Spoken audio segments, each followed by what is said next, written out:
Nah ini bos kecil sekarang udah gede ya. Kelas berapa dek? Kelas 3. Ini yang dulu kira-kira 1 tahun yang lalu kesini masuk ke unit NLR Adiputro. Ini sekarang ngirim unit lagi lihat karoseri. Ini karoseri Hartono ini dek. Nih mobil mana dek? Di luar tuh. Dek, mana mobilnya? Nih, bosnya Alvarido.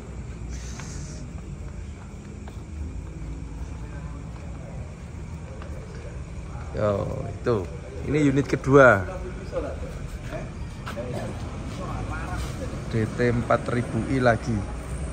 Tidak perlu DT 5000i. 4000i dinginnya udah bagus. Rezeki malam hari.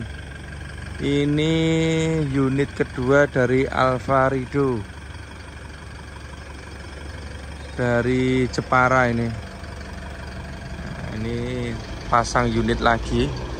Kira-kira 1 tahun yang lalu beli DT 4000i. Ini nambah lagi unit kedua Alvarido dari Jepara. Ini pasangnya DT 4000i lagi.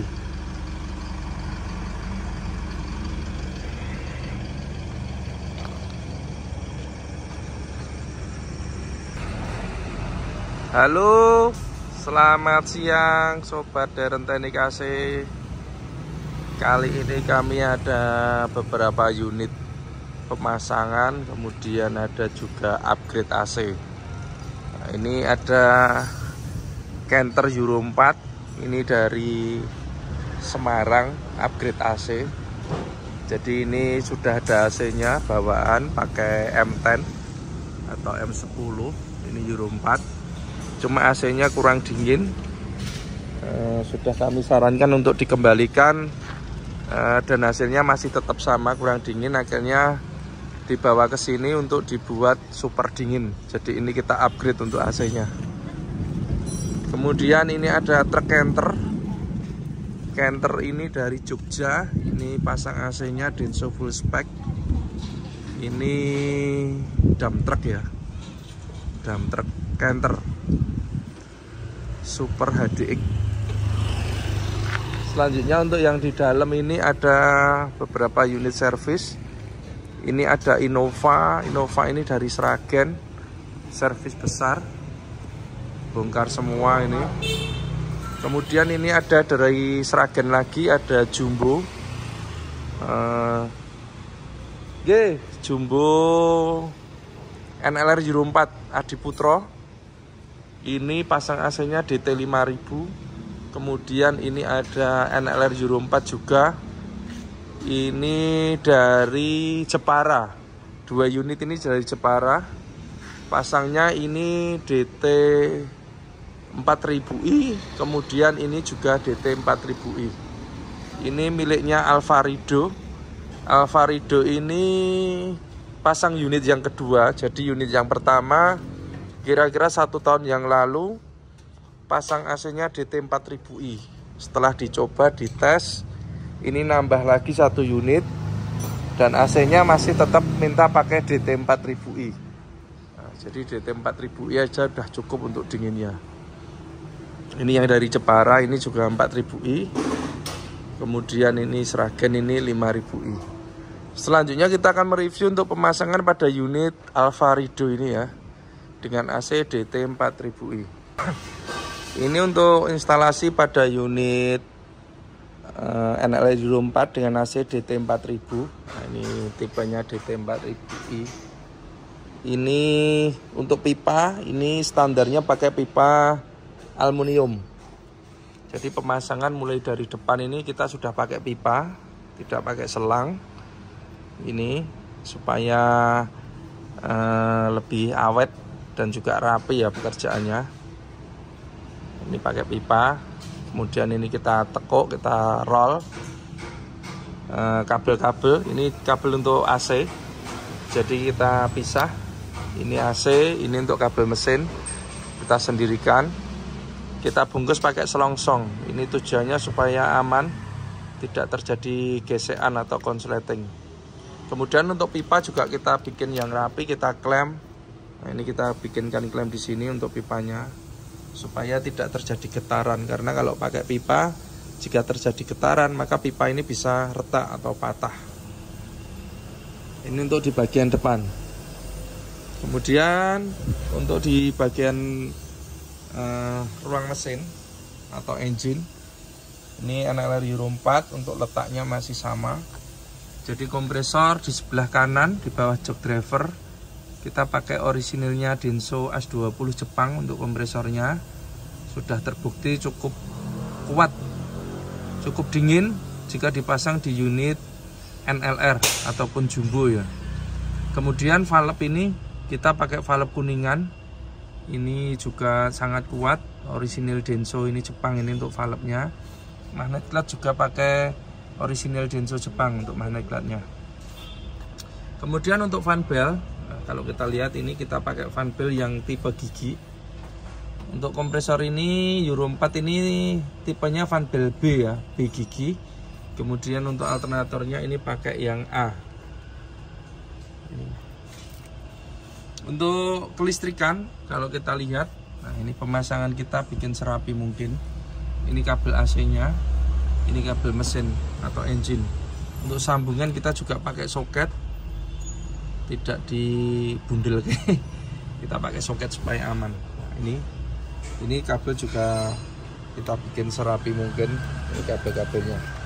Kemudian untuk alternator, jadi untuk NLR Euro 4 ini untuk mesinnya itu kelistrikannya 24 volt, untuk AC-nya 12 volt.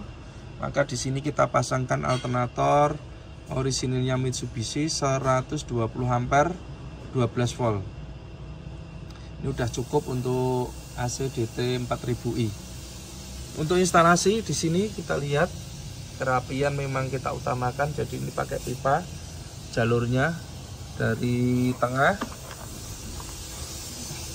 Ini masih proses pengekleman ini sampai ke depan.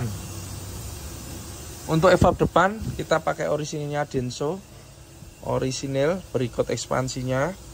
Kemudian untuk kelistrikan yang terbaru, ini kelistrikannya sangat mudah. Kalau mau ngecek tinggal kita lihat dari kolong, sudah kelihatan untuk sekring dan relaynya.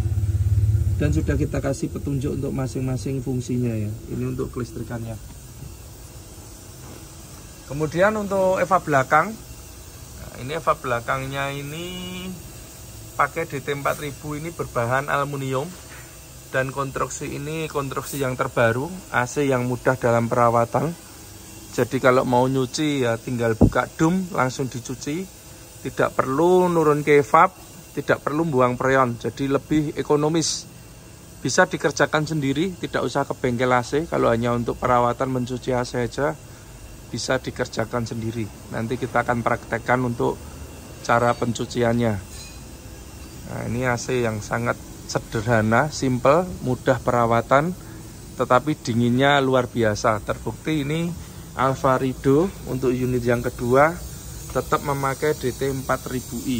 Unit yang pertama ini hampir 1 tahun sudah jalan, pakai 4000i udah dingin. Maka untuk unit kedua pemilik tetap minta pakai DT 4000i. Ini untuk interior dari Adiputro yang terbaru seperti ini.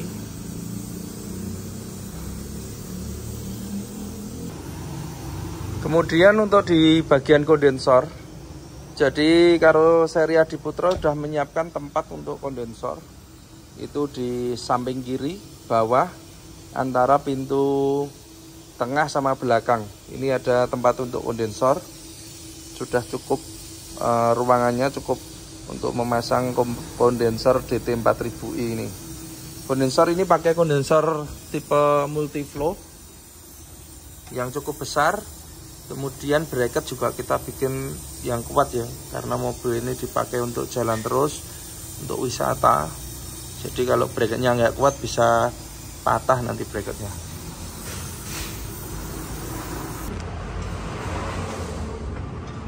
Untuk extra fan ini kita pakai extra fan high speed. 12 volt, tapi ini kecepatannya sama dengan extravert base medium ya, kencang. Cuma untuk sistem kelistrikan kita bikin 2 speed atau 2 kecepatan. Jadi extravert ini bisa pelan, bisa kencang, tergantung tekanan daripada refrigerant atau freon, yang mana itu juga dipengaruhi dari suhu udara luar. Jadi pada saat pagi hari atau malam atau mau hujan, kipas ini dia akan nyala pelan. Nanti suatu saat dia bisa kencang sendiri, kemudian bisa pelan lagi. Ini seperti HS komuter dan juga pada AC base. Tujuannya apa? Supaya masa pakai dari extravert ini lebih lama, jadi umurnya lebih panjang, lebih awet lagi. Nah, di tempat kami bagaimana kita menciptakan AC itu selain dingin tapi juga awet, masa pakainya juga lebih lama. Maka untuk extravert ini kita meniru teknologi pada AC base yang mana bisa pelan, bisa kencang, dan itu juga terbukti untuk extravertnya menjadi lebih awet. Maka kita tiru untuk dipasang di AC DT 4000 dan 5000i. Ini 2 speed. Kemudian untuk bracket sudah pasti kita bikin yang kuat. Jalur pipa kalau kita lihat kita bikin serapi mungkin seperti ini. Jadi kita klem, ini kita klem, sana kita klem supaya pipa ini tidak getar. Kalau sampai pipa ini getar, maka bisa pecah atau retak ya, otomatis beran juga akan keluar. Untuk filter dryer, kalau kita lihat ini cukup panjang. Ini memang kita memakai filter dryernya AC base supaya dinginnya dapat dan juga masa pakainya juga lebih lama untuk filter dryernya ini. Ini untuk kabel-kabelnya, kabel AC, kabel extravert kita bikin yang rapi. Ini untuk jalur yang ke depan seperti ini. Jadi kita pakai pipa dan kita klem. Ini untuk tampilan di dashboard, masih sama untuk dashboardnya. Ini ada kontrol voltase untuk pengisian aki AC, saklar utama, lampu kontrol pengisian. Ini saklar AC belakang. Jadi kalau kita kontak, ini harus menyala dulu, wajib ini menyala. Kemudian ini voltasenya juga menyala. Ini fungsinya sama dengan ini.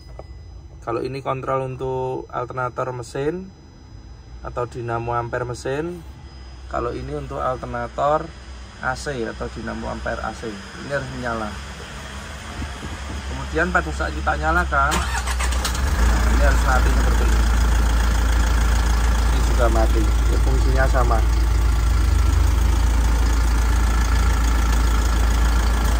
Di sini ada digital thermostat, jadi suhunya bisa kita setting sesuai dengan kebutuhan.